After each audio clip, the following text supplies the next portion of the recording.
Hello and welcome back to another episode of ProdSec Decoded, the podcast where we explore how product security and AI are reshaping fast-moving enterprises. I'm Pratik Roy Chaudhary. And I'm Chiradeep Patel. Today, we're excited to talk with Ilan Dar, a cybersecurity executive who brings a unique dual perspective to the team. Ilan currently serves as CISO and Senior Vice President of Technology Services, where he oversees not just security but also product delivery and operations. With over 20 years of experience spanning engineering, product management, and information security, he's built technology teams at scale across companies like Avaya, Sphera, and Sybase, and has worn multiple hats throughout his career. What makes today's conversation particularly interesting is Ilan's background in FinTech and his unique perspective of having led both R&D teams and security teams. We'll explore how that dual vantage point shapes his approach to product security. We'll dive into his journey from engineering leadership to security, explore the challenges of tool noise and alert fatigue, discuss proactive versus reactive security approaches, and talk about building scalable product security programs in budget-constrained environments. Let's jump in. Ilan, welcome to ProdSec Decoded. Great to have you on the show today. You and I have a common background, it's somewhat common background. I used to be in FinTech recently, and you're also in FinTech. I have quite a bit of experience in cybersecurity, mainly on the tools and vendor side, but you also have a ton of experience leading cybersecurity and engineering in the last couple of decades. So great to catch up with you. Yeah, happy to be here, guys. Looking forward to this conversation. So let's start with your story. You've had this really interesting career arc from software engineering to you've done cybersecurity, product management, engineering leadership.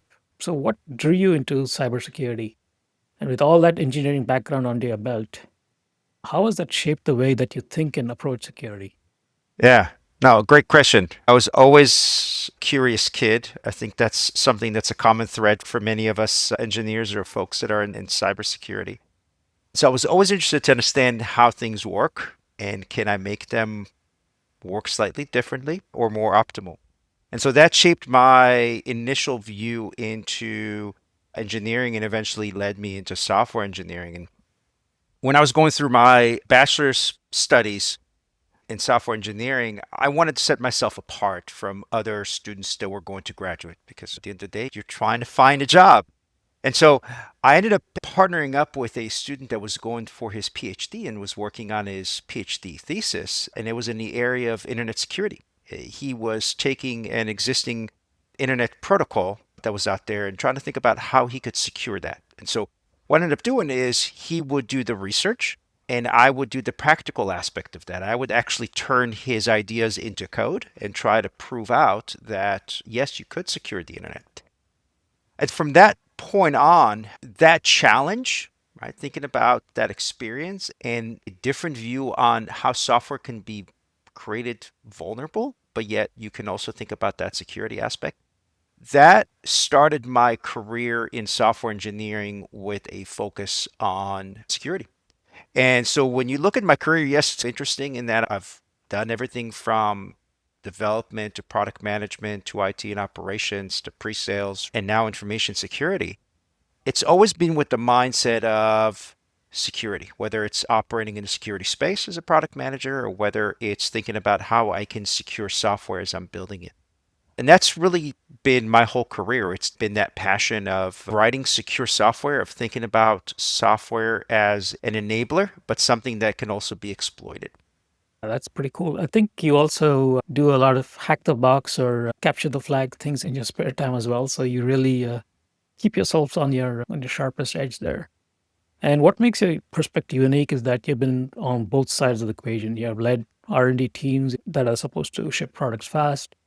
You've led security teams where you're trying to make sure those products are secure. And when you're sitting in those two different chairs, how do you view product security from those two vantage points? The let's ship it side versus the let's secure it side. Yeah, and it is an interesting dichotomy, right? Because I have one side of me that wants to move faster, and I have another side of me that says, hold on, we got to ship secure software. And I think a lot of times people think about those as having to choose between the two. And I really believe that if you create the right culture and systems, those two concepts actually reinforce one another rather than combating. And so rather than thinking about do I choose speed or security, I really think about how do I enforce security delivery at speed mindset. And so it's really how do I bake that into the SDLC? How do I build a culture that thinks of security as a product feature rather than a bolt on?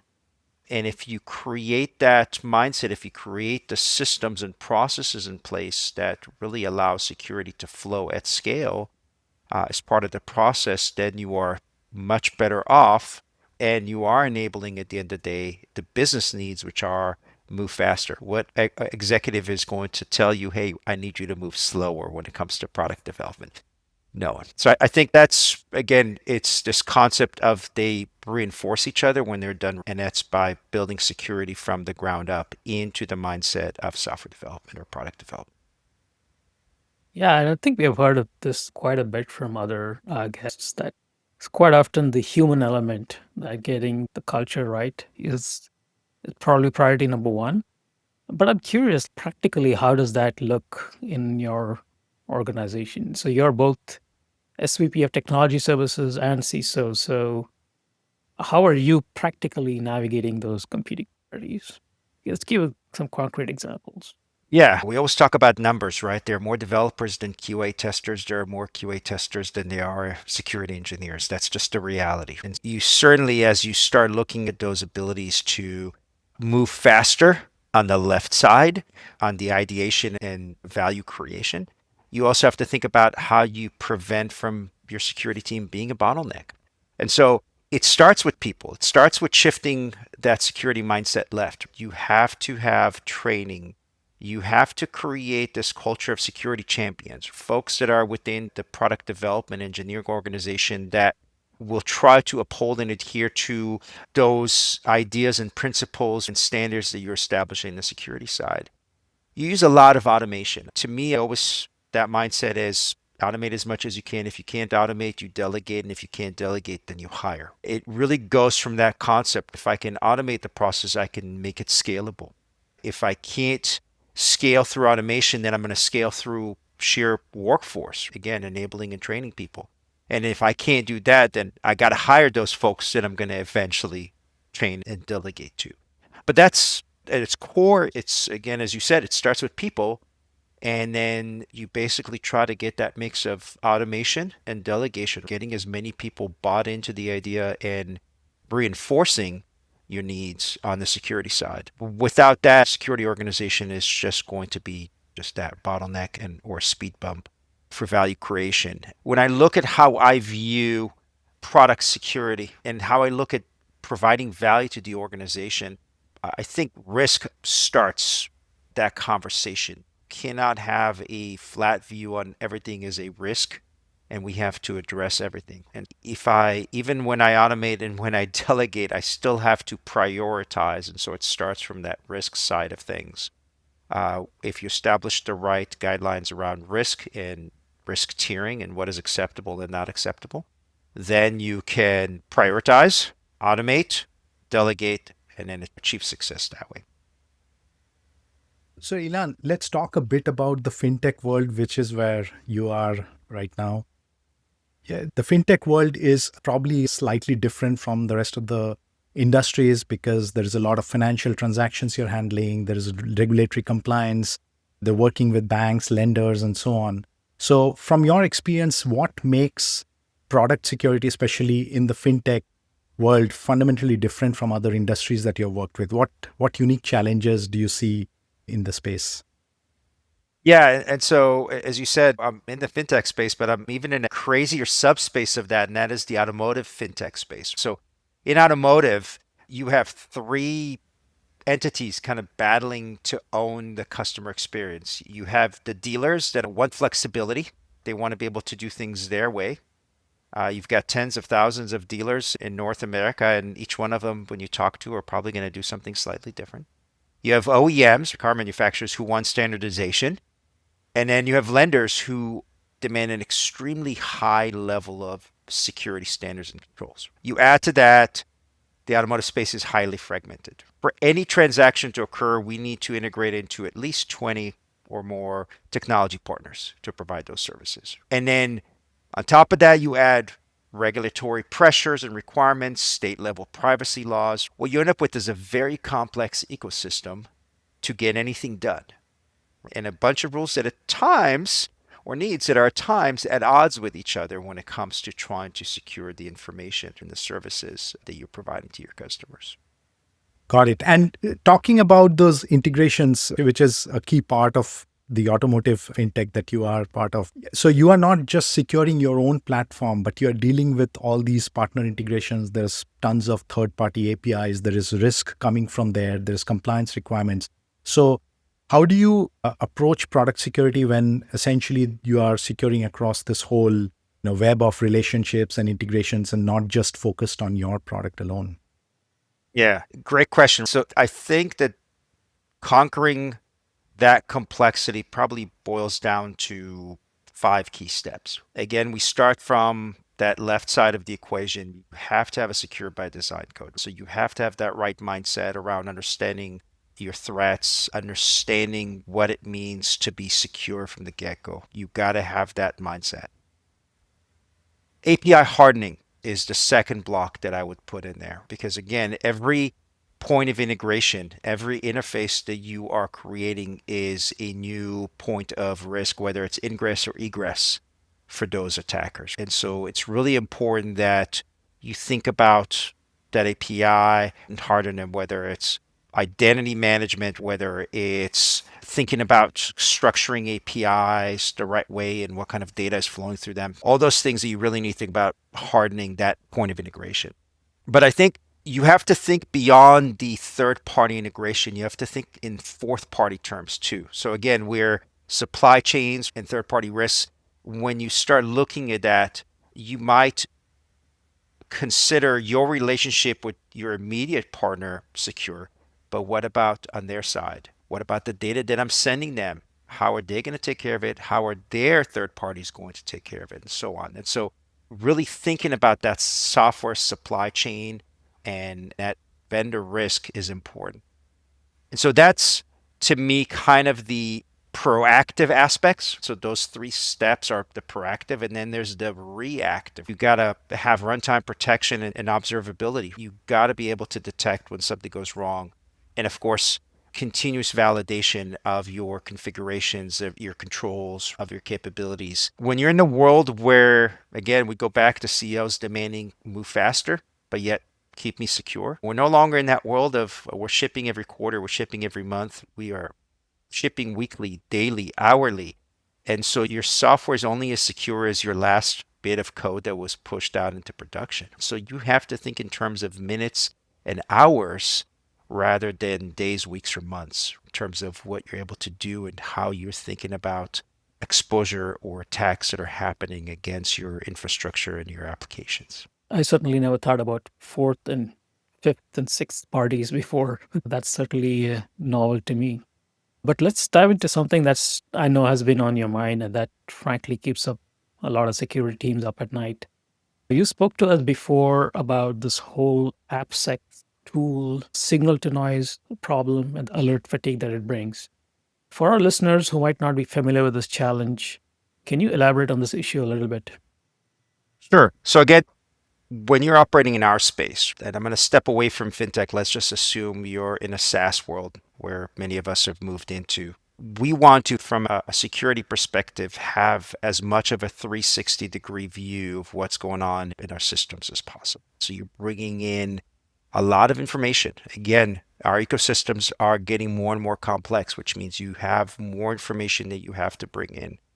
That leads to a lot of noise in the system. The more data you have, the more noise is going to be created. And so what happens is you get all this noise that is bombarding your SOC team or your response team, your operational team. You're relying on a lot of third-party services. And so now your SCA tools are generating a lot of third-party vulnerabilities that you're pushing out to your engineers. So that creates a lot of noise. a lot of that is not something that you need to address. I always talk about there are signals that are informational and then there are signals that are transactional.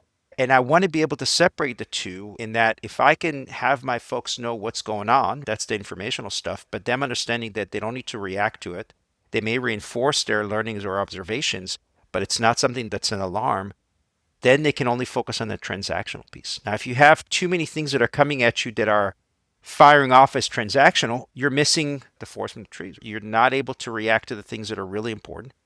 You're creating fatigue within your employees, whether it's on the security side or on the engineering side. And so that's a real big challenge.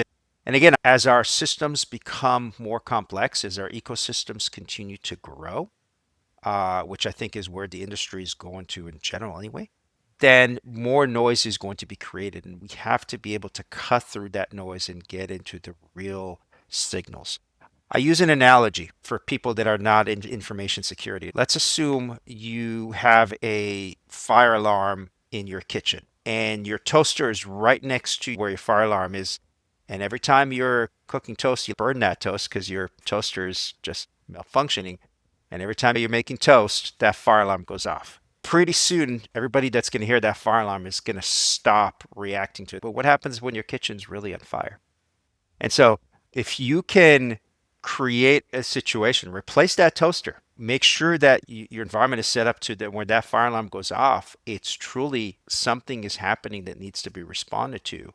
Now you've built that trust. Now you've built that mindset in your team that when they hear that alarm going, they have to react rather than that mindset of, oh, not again. It's another burnt toast. If you have the right mindset, then you're going to react the right way. And that's really how I talk about setting that signal to noise ratio, about really talking about getting rid of the noise and really focusing on the signal. Yeah. And I think what makes the situation worse is that the developers see that the alert is imposed upon them from an external team, and that external team doesn't have the context that they're operating in. So just makes the situation a little worse from their perspective. And so let's talk solutions. If you were designing the ideal approach to address this kind of tool, noise and alert fatigue, maybe you're starting fresh.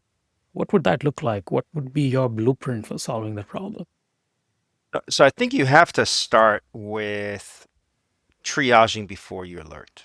You've talked about this, understanding the context. Not everything is an alarm. Not everything is bad. When it comes to third-party vulnerabilities, we have all these tools that are generating all this noise about vulnerabilities in libraries you're loading into your software, but how many of those are actually being used?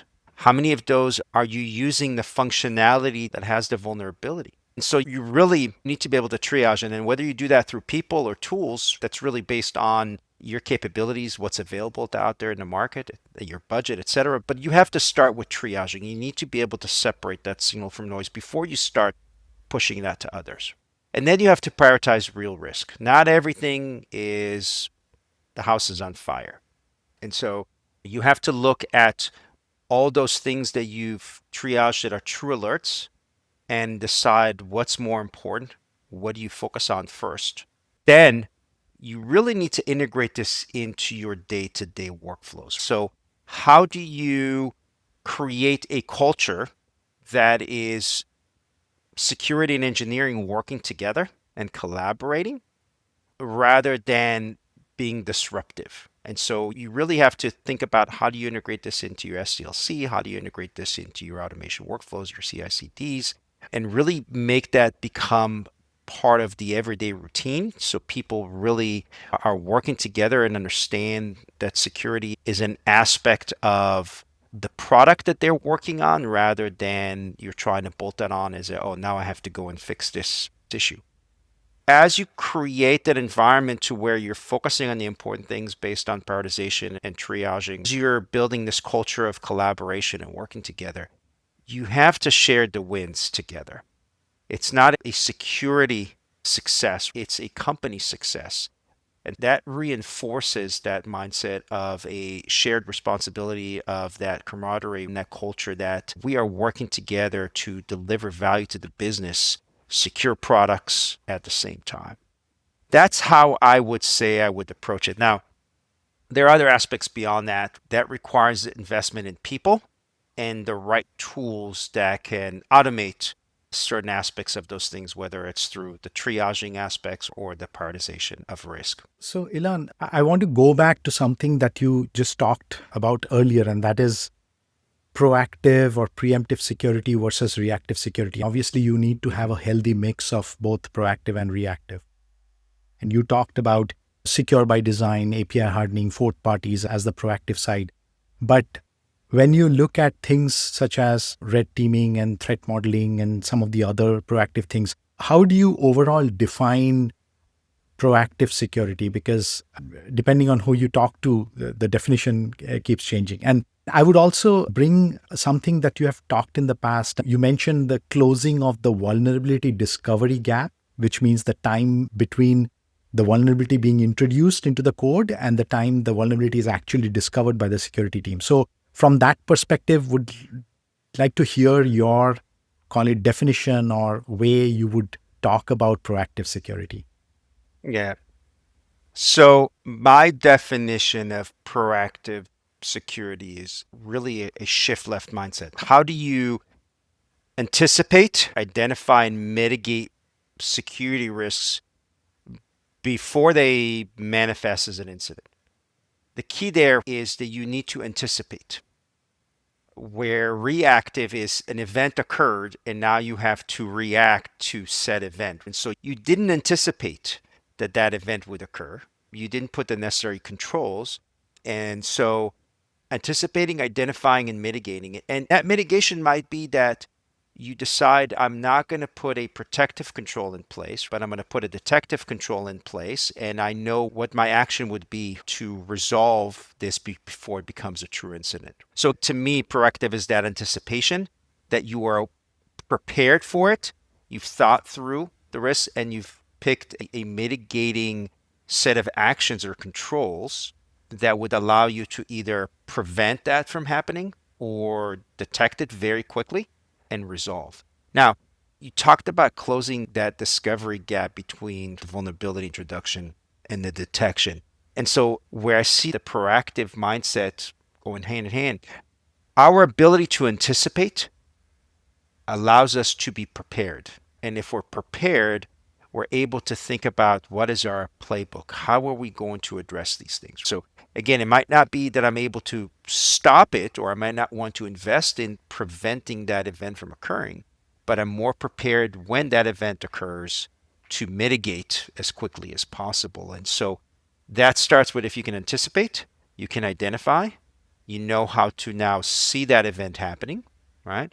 And if you can see that event happening, now you're able to react to it a lot quicker before it becomes a fire. And as our systems become more complex, as our ecosystems become more complex, there are more events that are happening, there's more risks, and therefore we need to be able to anticipate and be prepared to react and mitigate. Got it. And talking about playbooks, if let's say a newly minted CISO or security leader is thinking about taking some of the proactive approaches, what would you say are some of the must-haves that they should focus on the proactive side? You spoke about shift left, but maybe some of the things that they should absolutely have when they're thinking about proactive or preemptive security. Yeah, everything starts with risk. And so you have to establish, first of all, your risk tolerance, and then follow that with risk-based modeling, threat modeling for your applications, your services, et cetera, because that creates that anticipation. You're thinking about what could happen. You're trying to anticipate. That also helps you with create better software. It makes your activities downstream much better. No matter what technology we introduce into our security workflows, human beings are always going to be the weakest link. And so I'd say invest heavily into employee awareness and education. That's important. The more you can rely on people, the better. So you've got those tools, but a mantra that we repeat to our employees in general, not just our developers, if you see something, say something. And so they need to be able to recognize those situations where something just doesn't seem right. I'd say the next thing is supply chain management. There's a heavy reliance on the supply chain and your third party risk that you really need to be aware of and manage continuously. Forget what the latest stats are, but if you look even at small startups, the number of third parties that they are dealing with or the supply chain members is going to be in the hundreds. You go into large organizations, they're going to be in the thousands. Each one of those introduces a point of risk. So you need to think about your supply chain, your third party risk. The next would be continuous vulnerability management. If you're looking to move fast, which is now an important competitive advantage for organizations, then your vulnerability management program has to match. You cannot chip daily and scan monthly. It just doesn't work. And then the last part I'd say is your incident response readiness. You've done your job in anticipating, you've done your job at thinking through and preparing. Now, when something does happen, how quickly are you able to react and resolve? Those to me are the foundational proactive controls that you have to think about as a security leader. Yeah, I think third-party risk or employee risk, people risk is quite underestimated. At my last job, we thought we had secured everything, and then we found that a CS rep was trying to steal data and sell it on the black market. And we never knew because we didn't put DLP on contractors. And I think the FBI came to us and says, hey, this person's trying to sell your data. So that was quite an unpleasant surprise. But let's switch gears to AI. And everybody's talking about AI agents for everything these days. And certainly as a CISO, I'm sure you get tons of pitches for cybersecurity agents to help in your day-to-day tasks. What's your take on using AI agents for cybersecurity? Cut through the hype. What do you actually see AI agents making a meaningful difference in Yeah, product security today? I have to tell you, I'm as excited about the use of AI as an operational aspect, whether it's for product development or for security, as I think I've been about anything else in my career. I'm kind of going back to that excitement that I had when I first learned how to hack. And that's that excitement that I have now for AI. I spend all my free time playing around with the new tools that are out there and thinking about not just how can they help our organization move faster and be more resilient, but I'm also looking at it from, okay, if I was to bring this in, where would the risks be? What are the cons of AI? But when you think about looking at AI and AI agent and how I look at it from a cybersecurity perspective, and so again, my perspective is one of someone that's balancing that delivery of value in terms of product development, software development, and then security. When I look at AI, the first thing I think about from a shift left perspective is, okay, if my developers are moving fast, how can I have AI help them write more secure software? How can I have AI act as that pair programmer to help you define good patterns to make your product more secure, maybe even help with testing? And then when I look at AI further down the chain, how can I do vulnerability management using AI agents, whether it's more targeted software composition analysis or third-party scans, making sure that I'm identifying just those items that are really vulnerable versus creating that noise? How do I use AI for DAST and SAST scanning to really help identify true risks and then isolate the noise from there? And then when I think about when I deploy, how can I use AI for threat detection and response? And so a lot of what's going on in the industry now is really thinking about rather than having policy or pattern-based threat detection, how can you create systems that detect threats based on normal use versus abnormal or anomaly detection? And how do you create systems that now can detect that and potentially even respond automatically and address those? And so it's a force multiplier to me. I'm able to augment my staff with this AI technology that can really help me secure my applications, my products, my assets from ideation, creation, all the way through deployment and maintenance. It's a pretty exciting time for us to be in this technology space and see the beginnings of AI, but also get to see the potential that AI has to really make things much better for us. Wow, that's actually refreshing to hear all that excitement. Been hearing a lot of skepticism and, oh, this is too much hype. So this has been a refreshing take on it. But flipping this around, we're also seeing AI create new security challenges. Everybody's using AI for code generation, for wipe coding, and they're also using LLMs to add fancy features to their apps. So, what new security risks and challenges does this code generation and using of LLM APIs create for security teams? Yeah, so yes, you heard that excitement in my voice, but obviously there's also that dread and worrying of the new potential challenges or risks that AI present to us. One aspect of it is companies are sometimes in a rush to leverage AI without thinking about what that means. So again, I'll start from the left side on the over reliance of AI tooling to write code for you. Many of the AI models today that are designed for code generation, I would equate them to junior engineers. Junior engineers generally don't write great patterns of code. That's why you have the senior engineers sitting behind, training them, helping them, working with them. And so the over reliance on AI to create software leads to vulnerable code patterns. There's one challenge. Also, when you're looking at the models, depending on how you've set up your code generation and how they are reading your existing code to modify it, are they uploading your code to the cloud? Where is your code sitting and who has access to that code once it's been read and used to evaluate the code generation? So you've got this concept of we no longer have this problem around secrets leaks in terms of credentials or keys, but now you've got your code being leaked out there potentially. And so you start with that. You think about prompt injections, which is something that people haven't really thought about until all of a sudden now everybody's starting to roll out Google Gemini. And first thing you hear, right, is hey, someone's figured out how to inject bad code or malicious prompt injection that could compromise you. So you have these things that you need to worry about. Another aspect is user fatigue. So AI is used to complement and help you speed up.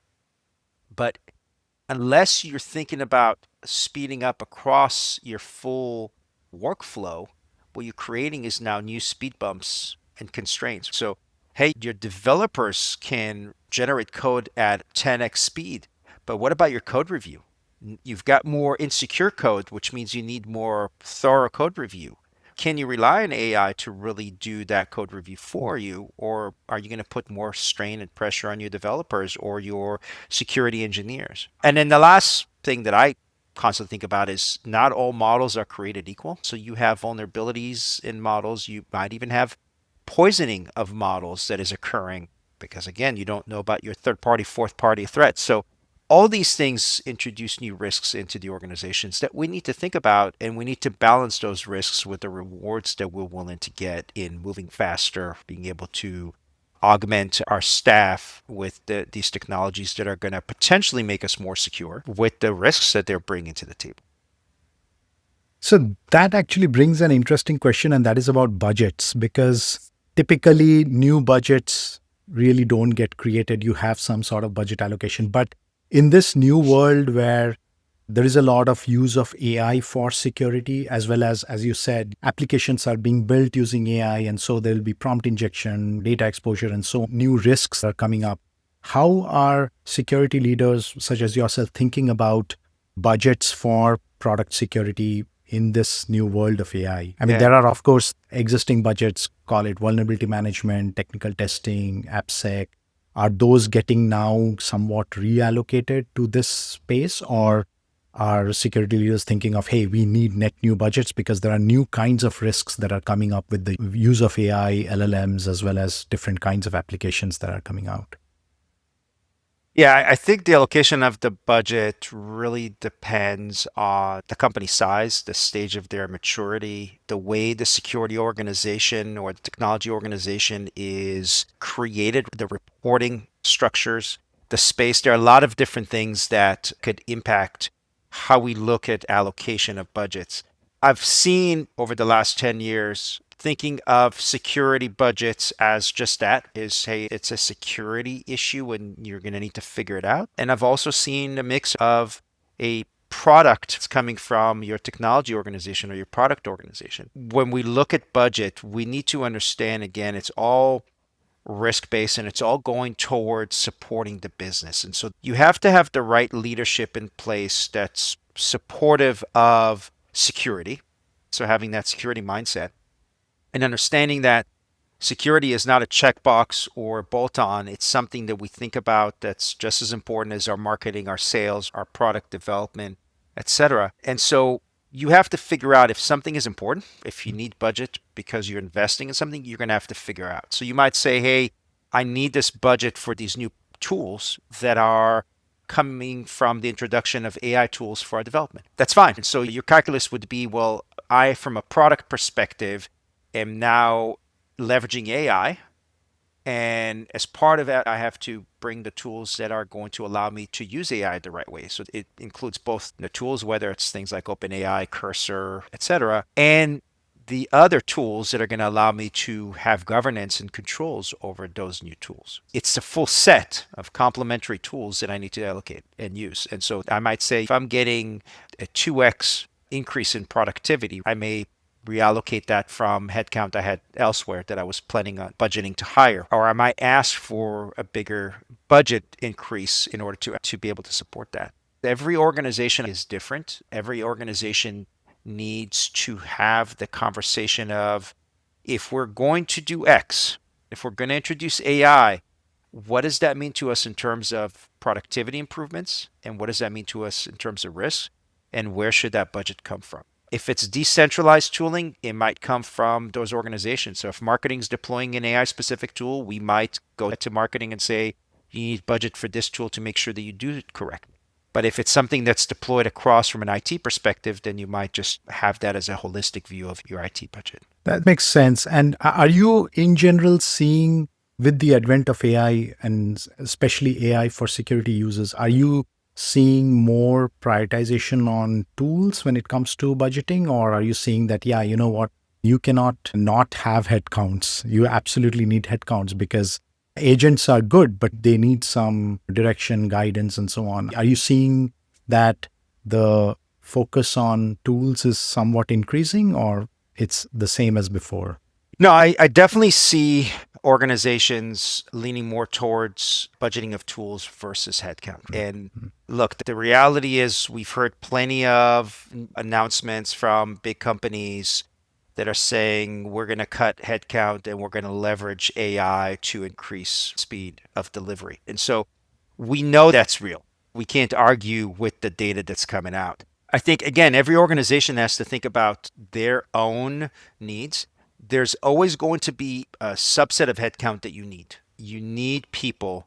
AI isn't going to replace people. Despite what people think, what AI does is it's a force multiplier. It's a complementary technology that allows your people to be able to produce more. And so the higher velocity, everybody has a junior engineer at their fingertips, whether it's my CMO or my sales organization. My salespeople have someone at their fingertips to do something. It enables us to invest into building tooling, internal tooling that we never would have invested otherwise because the cost of doing it through our people is too high.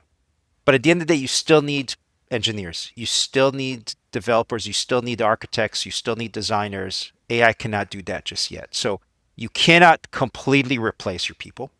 There are those that would say you can ideate with AI without people. Yes, but whoever's prompting the AI is acting as an engineer. They're providing them with that aspect. So you still have an engineer, whether it's virtual or otherwise. So you can't get rid of your people. You can do more with less. And so the benefits you get from that are less lines of communication necessary. You are creating the ability for your back-end developers to be able to work on the front end through using tooling and vice versa. And so you're enabling them to move faster. So when you see that at the end of the day, executives are always going to lean towards investment in tools, because if you can say I'm investing $500,000 in tools and unlocking $2.5 million in product creation value, what executive is not going to want to do that? And so you are going to have a focus more towards tools. But I hope, and again, I'm an engineer at heart, I don't see us going away anytime soon. I just see us evolving into a different role, a higher level role. We started back in the 70s with punch cards. We moved into assembly language where we needed to think about registers, etc. We moved into C programming where we had to think about memory allocation and deallocation and memory leaks. We moved into things like Java and JavaScript and Go and all these newer languages that are allowing us to no longer think about memory. We're thinking about structures and services. And now we're moving towards what I would call prompt engineering or intent development. It's the idea that you are thinking in terms of concepts and intent rather than in terms of lines of code and functions.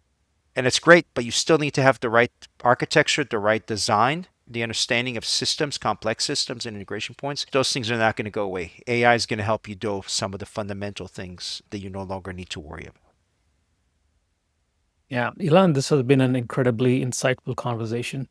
Your dual perspective as both a technology leader and the security executive, which, by the way, I also happen to have in my past life, really brings a unique angle to these challenges. Thanks so much for sharing your expertise and experiences with our listeners. It was my pleasure, guys. It was a great discussion. Thank you. Thank you. Had a great time. And to our listeners, if you enjoyed this episode, don't forget to subscribe, share it with your team, and check out more conversations at ProdSec.tv. We'll be back soon with more real-world insights at the intersection of product security and AI. Until then, keep building fast and stay secure.